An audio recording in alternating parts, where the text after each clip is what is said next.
우리의 기도를 들응답하여 주옵소서. 예수님의 이름으로 기도합니다. 누가복음 11장 5절로 8절. 또 이르시되 너희 중에 누가 벗이 있는데 밤중에 그에게 가서 말하기를 벗이여 떡 세 덩이를 내게 구워 달라.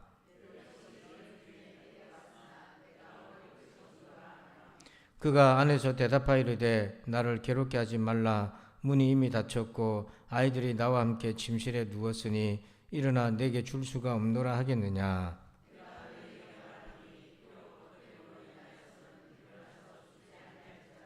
그 간청함을 인하여 일어나 그 요구대로 주리라. 아멘. 자, 우리 제목 같이 한번 읽어보실까요? 시작. 은혜를 구하라. 아멘. 여러분들이 처음 이렇게 자녀가 생기고 가족이 생겼을 때, 특히 이제 자녀가 생겼을 때, 이렇게 키워야 되겠다, 그런 생각들을 많이 하셨을 겁니다. 믿음의 부모들은 말씀대로 잘 양육해야지, 이렇게 생각하셨을 텐데, 실제로 여러분들이 자녀를 키우면서 어떻겠습니까? 시험에 든 적이 많지요. 이거 내 배에서 나왔는데 어찌 그리 말을 안 듣는지. 여러분, 그도 그럴 것이 생각해 보세요. 하나님이 세상을 창조하셨을 때 천사 중에 3분의 1이 반역해가지고 마귀짓을 하고 돌아다녔어요.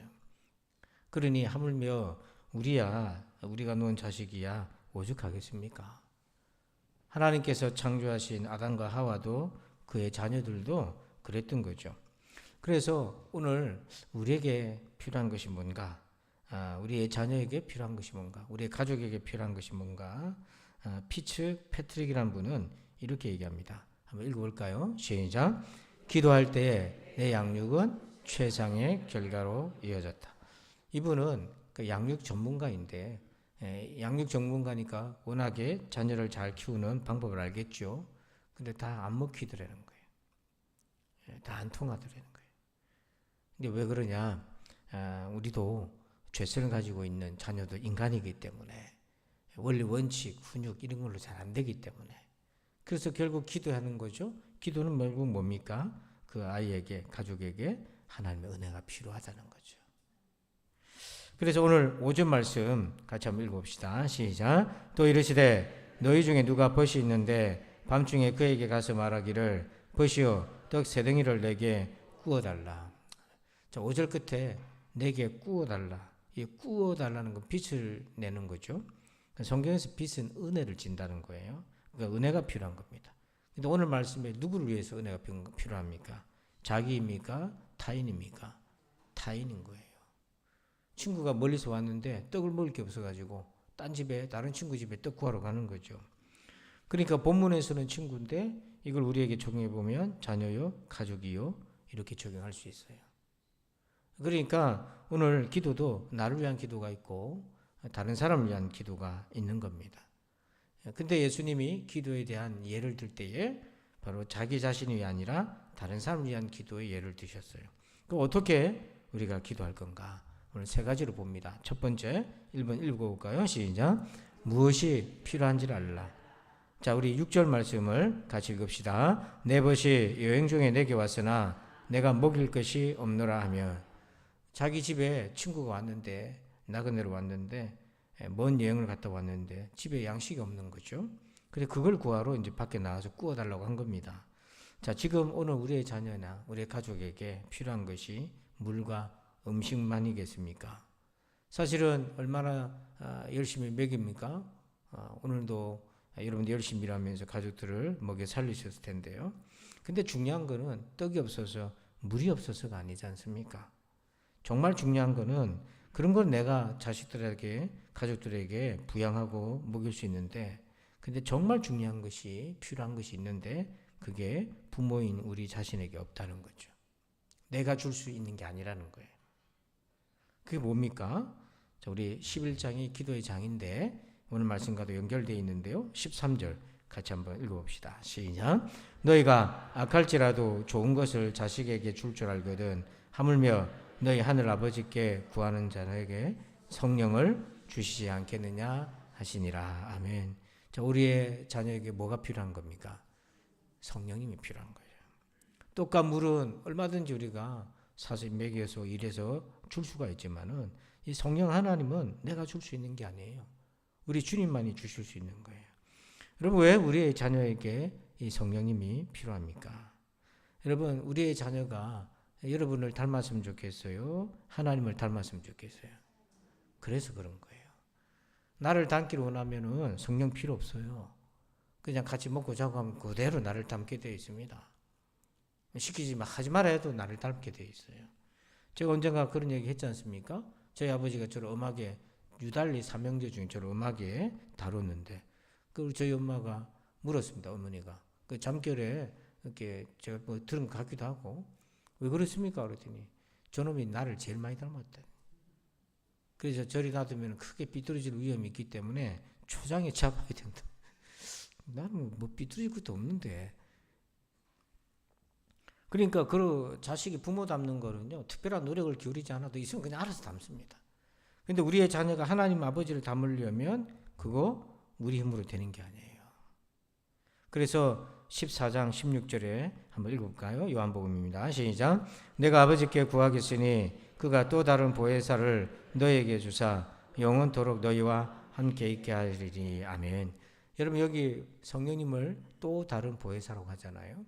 그럼 원래 보혜사가 있다는 거잖아요. 원래 보혜사는 예수님이에요. 예수님이 십자가 죽으시고 부활하시고 승천하시면서 그 빈자리에 성령 하나님, 또 다른 보혜사. 그래서 보혜사란 말 때문에 자꾸 많은 사람들이 헷갈리고 이단도 그거 갖고 장난을 치는데, 보혜사란 말 한자말로 그냥 번역한 거예요. 뜻이 뭐냐면은 조언자, 곁에서 조언해 주는 분, 헬퍼, 도와주시는 분, 중보해 주시는 분, 우리를 변호해 주시는 분, 우리를 함께 하시고 강하게 붙들어 주시는 분, 이런 의미로 보혜사를 씁니다. 여러분, 어릴 때는 부모 뱃속에 유아식 먹이면서 계속 하루 종일 부모와 함께 있지 않습니까? 근데 유치원이 되고 크고 밖에 나가고 점점 커가면은 더 이상 부모가 자녀를 지킬 수 없잖아요. 그리고 이제 아이들이 자아가 발달되고 자기 속이 이제 깊어지고 속에 스토리가 생겨지게 되면 그 일일이 부모가 어떻게 관리 감독하고 마음대로 아이의 인생의 그 시나리오를 이렇게 써라 저렇게 써라 할 수 있습니까? 할 수가 없잖아요. 독립된 개체인데 이제. 자, 그런데 우리가 왜 성령님이 꼭 양식이 풍족한 품꾼이 얼마나 많은가? 나는 여기서 줄여 죽는구나. 탕자가 자기 생각대로 자기 마음대로 살고 싶어서 떠났지 않습니까? 그런데 안타깝게도 잘 되면 좋은데 쫄딱 망해버렸는데, 안타깝게도 17절 끝에 보니까 나는 여기서 줄여 죽는구나. 죽음을 맞이했습니다. 벼랑 끝에 서 있어요. 자, 이럴 때 선택을 잘 해야 되지 않습니까? 지금도 이 시간에 얼마나 많은 사람들이 이런 절박한 상황에 놓여져 있습니까? 그런데 이 탕자는 여기서 선택을 해야 됩니다. 줄여 죽든지 뭔가 살 길을 찾든지. 자, 그때 18절에 이 탕자가 마음을 이렇게 고쳐 먹어요. 같이 읽습니다. 시작. 내가 일어나 아버지께 가서 이르기를 아버지, 내가 하늘과 아버지께 죄를 지었사오니. 아멘. 자, 우리 빨간 글씨만 한번 읽어보실까요? 시작. 이 생각을 품게 만드시는 분이 성령님이신 거예요. 우리가 종종 신문지상이나 언론에 젊은 청년들이 함께 막 극단적인 선택을 하고 이런 기사를 볼 때마다 참 마음이 아프지 않습니까? 자기들 딴엔 살아보려고 이리저리 노력하다가 사지로 내몰린 거죠. 어리석어서 내몰린 경우도 있고, 힘썼지만 속아 넘어진 경우도 있고, 자기가 잘못 선택한 것도 있고, 어쨌든 벼랑 끝에 탁 내몰려서 내가 이제 여기서 죽는구나. 그런 상황에 내몰렸을 때 선택이 여지가 아직 남아있는데, 빛과 어둠 가운데 어둠으로 가는 사람이 얼마나 많습니까? 그걸 누구를 탓을 하겠습니까? 이 죄악된 세상에서 누구든지 그럴 수 있는 거거든. 또 여기 앉아있는 여러분들도 살아오면서 한두 번쯤은 그런 순간을 겪으셨을 텐데, 그런데 그때 이 당자처럼 내가 일어나 죽음의 자리에서 일어나서 아버지께로 가야 되겠다, 하나님께로 가고 아버지께로 돌아가야 되겠다, 이 생각과 결단을 하도록 조언해주고 도와주고 위로해주고 변호해주고 힘을 주신 분이 성령님이라는 거예요. 이 책이 있습니다. Give them grace라고요. 자녀들에게 은혜를 주라는 책이 있어요. 그래서 제가 이걸 가지고 공부를 하고 있는데, 자녀 양육 전문가가, 기독교 전문가가 쭉 내용을 다룬 겁니다. 이 책 안에 이런 내용이 있어요. 한번 여러분들 한번 읽어주실까요? 시작.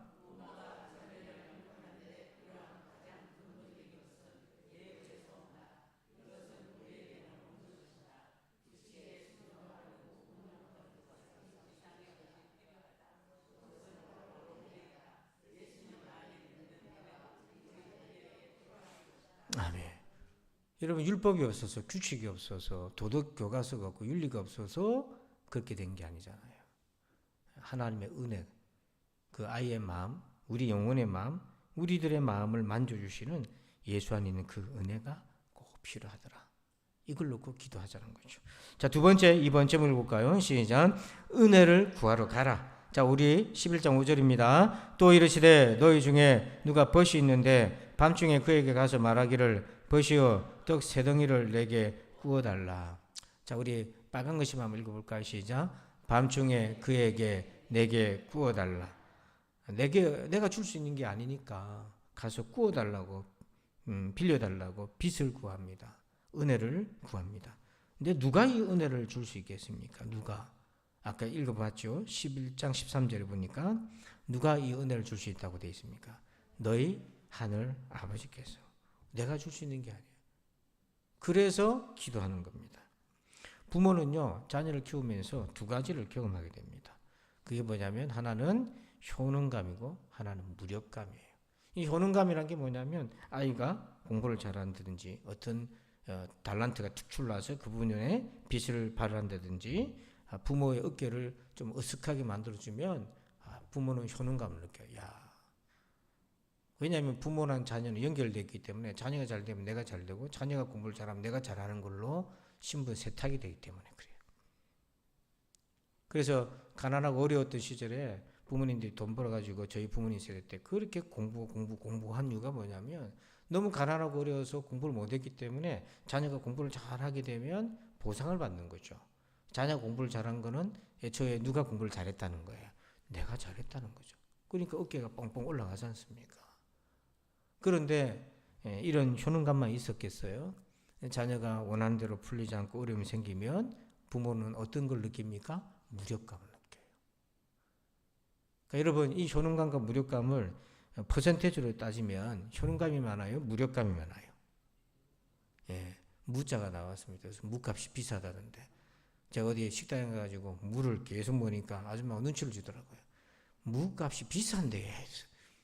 그때 한 3번을 4번을 먹었는가 그래요. 깍두기가 맛있어져. 근데 여러분, 부모는요, 시간이 갈수록 무력감을 느껴요.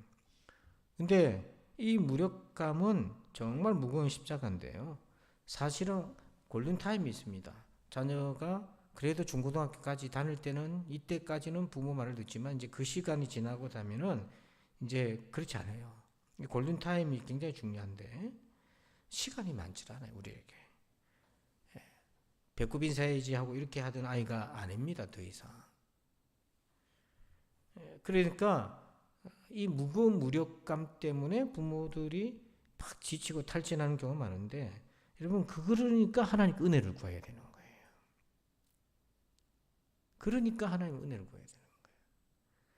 그러니까 자녀 때문에 효능감을 느끼는 부모들은 거기 안주하면 안 됩니다. 그게 전부가 아니기 때문에. 또 자녀 때문에 무력감을 느끼는 부모들은 이게 전부라고 또 생각을 해서는 안 돼요. 또 나중에 어떻게 하나님 은혜로 그 아이가 바뀌어질지 모르기 때문에 여러분, 은혜를 구하러 가시길 바랍니다. 자, 마지막 세 번째요. 제목 읽어볼까요? 시작. 포기하지 말라. 자, 우리 7절 말씀을 읽어볼까요? 그가 안에서 대답하이르되 나를 괴롭게 하지 말라. 문이 이미 닫혔고 아이들이 나와 함께 침실에 누웠으니 일어나 내게 줄 수가 없노라 하겠느냐. 자, 떡을 구하러 갔습니다. 이미 늦은 시간이에요. 그런데 친구 문을 두들기면서 떡을 달라 하는데 웬만하면 다 들어주지 그 거부하겠나. 그 얘기인 거거든요. 그런데 여기 보니까 두들길 수 있는 이 집이 누구 집이냐면 친구죠. 친구 집이니까 밤늦게 두들기는데 이건 관계잖아요. 우리가 하나님께 기도할 수 있는 관계가 된 거는 예수님 때문에 관계가 만들어진 거예요. 그래서 우리가 예수님의 이름으로 기도할 수 있는 건 굉장히 특권이에요. 그 야밤에 친구 집에 두들길 수 있는 거는 관계가 있기 때문에 두들길 수 있는 거예요. 아무나 두들겨버리면 그 위험한 일인 거죠. 자, 그런데 주님과의 관계가 없으면 기도도 시작할 수가 없어요. 근데 기도라는 건 거기에 머물지 말고 더 나아가야 됩니다. 왜냐하면 8절에 보니까요. 8절 읽어봅시다. 내가 너에게 말하노니 비록 벗됨으로 인하여서는 일어나 주지 아니할지라도 그 간청함을 인하여 일어나 그 요구대로 주리라. 웬만하면 친구니까 다 줄 건데, 그런데 그렇지 않을 경우도 있다. 아무리 친구라도 너무 늦고 그래서 또 안 줄 수도 있다. 자, 그럴 때는 어떻게 해야 된다고 되어 있습니까? 간청해라. 간청해라. 웬만하면 하나님 주시지만 그렇게 안 될 때는 간청을 해라 하는 겁니다. 여러분, 여기서 기도의 핵심이 간청인데요. 간청. 이 간청함은 관계를 기반한 간청함입니다. 하나님과 우리 사이 예수님을 통해 맺어진 인격적인 관계가 없이 간청하는 거는 종교적인 거예요. 그는 바알 제사장들이 북치고 장구치고 밤 낮부터 계속 떠들고 해도 불이 임하지 않으니까 자해하고 막 이런 생쇼를 하는 거예요. 근데 우리가 간청할 수 있는 거는 하나님과 나 사이에 예수님 때문에 하나님 나의 아버지가 되신 거예요. 그것을 기반해서 간청하는 거예요. 근데 이 간청함이 어떤 것인가? 생각해 보십시오. 밤늦게 막 친구 문을 두들기잖아요. 그러면 이 중동의 동네라는 것이 집 따닥 붙어져 있고 그 소리도 다 울리게 돼 있는데, 만약에 문을 두드리는 소리가 들리는데 그 안에서 사람이 문을 열어주지 않으면, 여러분 생각에 밤늦게 두들기는 사람이 욕을 먹겠습니까? 문을 안 열어주는 사람이 욕을 먹겠습니까? 우리 생각에는 문을 두들기는 사람이 욕을 먹겠다고 생각해요. 저 사람 밤늦는데 몇 시인데 남의 문을 두들기네 생각하잖아요. 중동의 문화권에서는 저래 두들기는데 안 열어주는 사람을 비난합니다. 그 다음날 저래 두들기는데 문을 안 열어줬다. 누가 안 열어줬나? 그 사람 참여 야박하네요. 온 동네 소문 다 나요. 여기서 간청하다라는 단어가 뭐냐면 이런 거예요. 부끄러움을 모르다는 거예요. 사실 밤늦게 두들기는 건 예의가 아닌 거죠. 당연히 예의는 아닌데 그래도 얼마나 급하면 두들겼겠습니까? 그래서 이 사람아 지금 몇 시인데 문을 두들기고 있나? 누가 뭐라 그래도 그게 귀에 안 들어오는 겁니다. 그게 나 지금 상관없는 거예요. 지금 더 중요한 것이 있기 때문에. 그래서 누가복음 18장 39절과 42절에 보면 이 소경이 주님께 고침받는 장면인데요. 앞서가는 자들이 그를 꾸짖어 잠잠하라 하되 그가 더욱 크게 소리질러 다윗의 자손이여 나를 불쌍히 여기소서 하는지라. 여기 보니까 조용히 좀 해라 했는데도, 예수님하고 부르는데도 대꾸를 안 하니까 더 크게 소리를 질렀어요. 근데 사람들이 제지했어요. 잠잠하라, 꾸짖었어요. 잠잠하라. 근데 이 사람이 더 크게 소리 질렀잖아요. 부끄러움을 모르는 거예요. 왜? 간절하기 때문에. 같은 뜻이에요. 그러니까 옆에서 막 뭘 하든지 더 크게 불러버린 거예요. 그러니까 예수님이 딱 돌아보시고 42절 같이 읽읍시다. 시작. 예수께서 그에게 이르시되 보라 내 믿음이 너를 구원하였느니라 하시매. 아멘. 자, 그걸 보고 예수님이 뭐라고 말씀해 주신 거예요. 네 믿음이 너를 구원하였느니라. 그때 그 믿음이 뭐냐면 사람들이 조용해라 해도 상관 안 하고 내가 욕먹어도 좋다. 나는 지금 예수님께 은혜를 받아야 되겠다 하고 간절하게 부르짖은 그것을 보고 너의 믿음이 너를 구원하였다. 근데 오늘날에는 이 간절함이 많이 없어졌어요.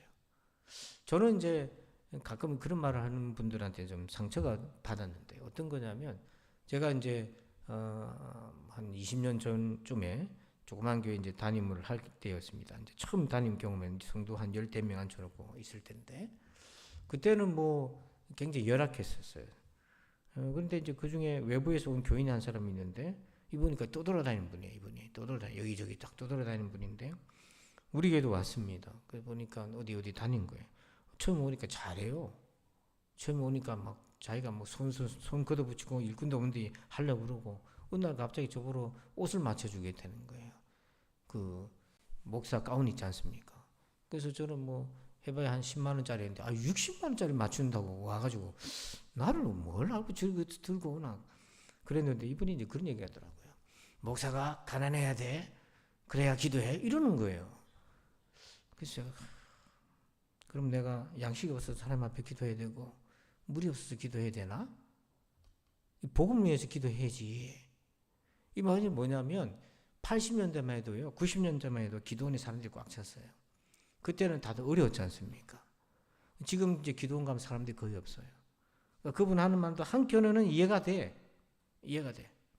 지금은 웬만한 건 다 해결이 되니까 옛날같이 쌀 때문에 기도하고 뭐 다른 것 때문에 기도하고 그런 거는 이제 옛날만큼은 아니니까, 안정이 되어 있으니까. 그래도 우리가 경제 10대 강국이 되고 하니까 여러분 뭐 그렇게 하겠습니까만은 이제 그런 이제 지금은 진짜 기도해야 될 시간이다.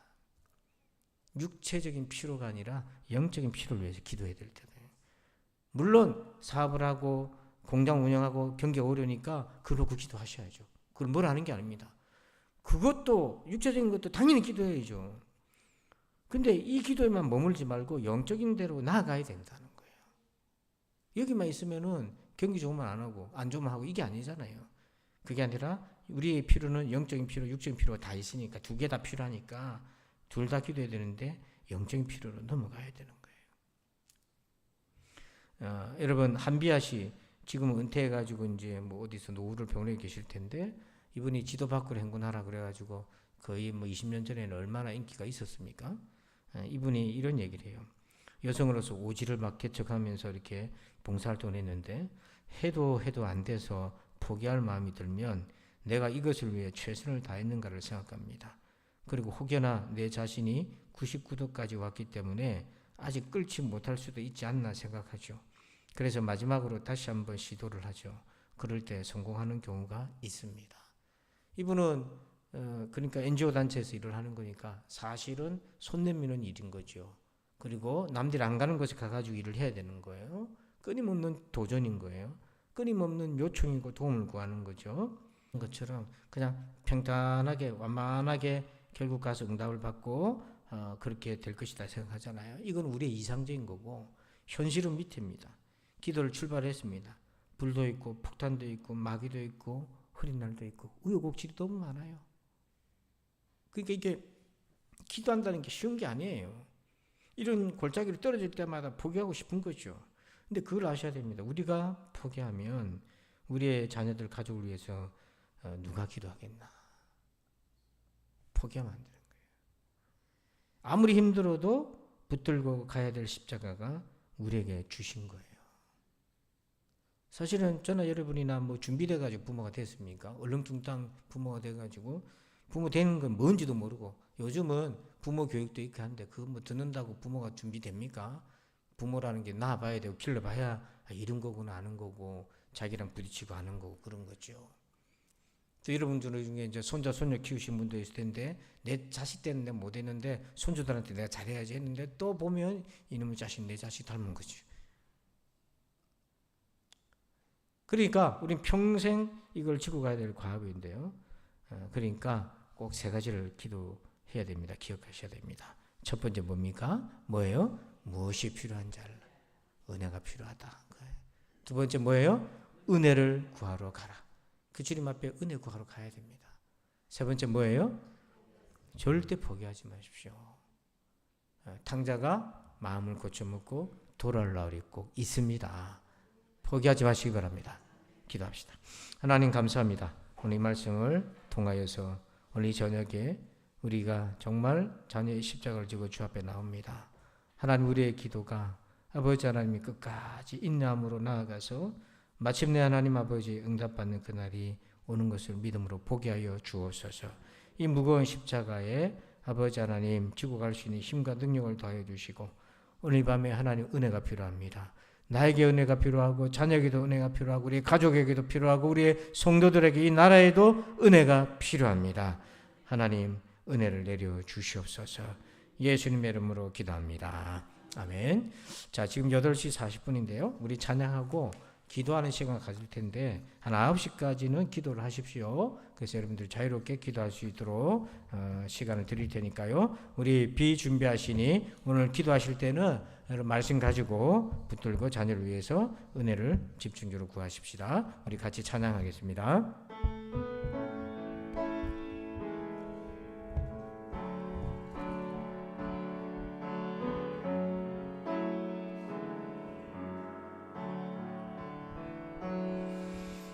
우리 주는 위대하며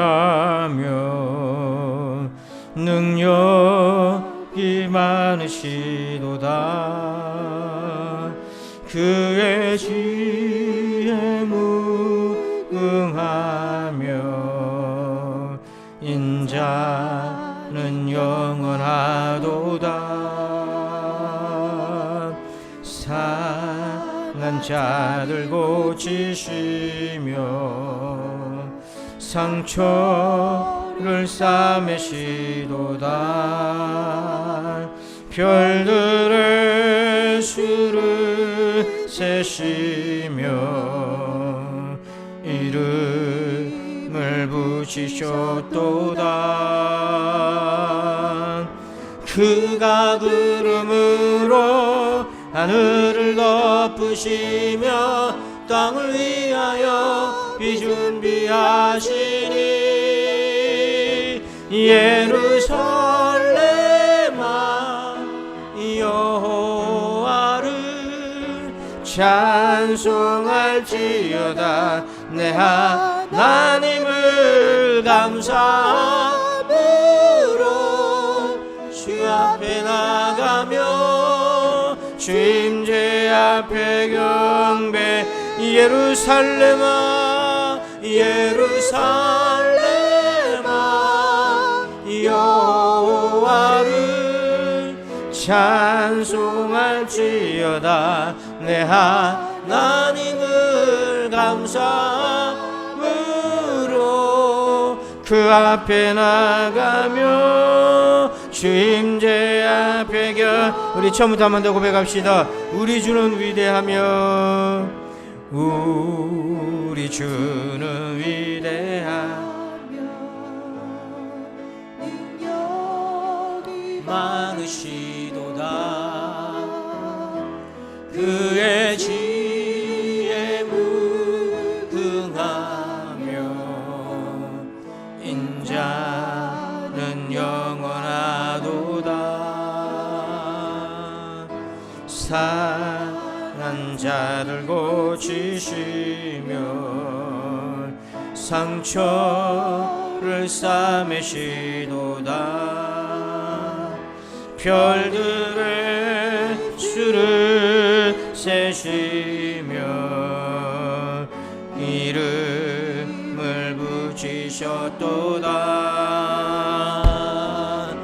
그가 구름으로 하늘을 덮으시며 땅을 위하여 준비하시니 예루살렘아 여호와를 찬송할지어다. 내 하나님을 감사함으로 그 앞에 나가며 주임제 앞에 예루살렘아 예루살렘아 여호와를 찬송할지어다. 내 하나님을 감사함으로 그 앞에 나가며 주임제 다시 한번 고백합시다. 예루살렘아 예루살렘아 여호와를 찬송할지어다. 내 하나님을 감사함으로 주 앞에 나가며 그 임재 앞에 우리 다시 한 번 더 예루살렘아 예루살렘아 예루살렘아 여호와를 찬송할지어다. 내 하나님을 감사함으로 그 앞에 나가며 주임제 앞에 우리 두 손 들고 주여 삼창으로 여러분과 자녀를 위해 우리 주여 삼창 간절히 기도합시다. 주여 주여 주여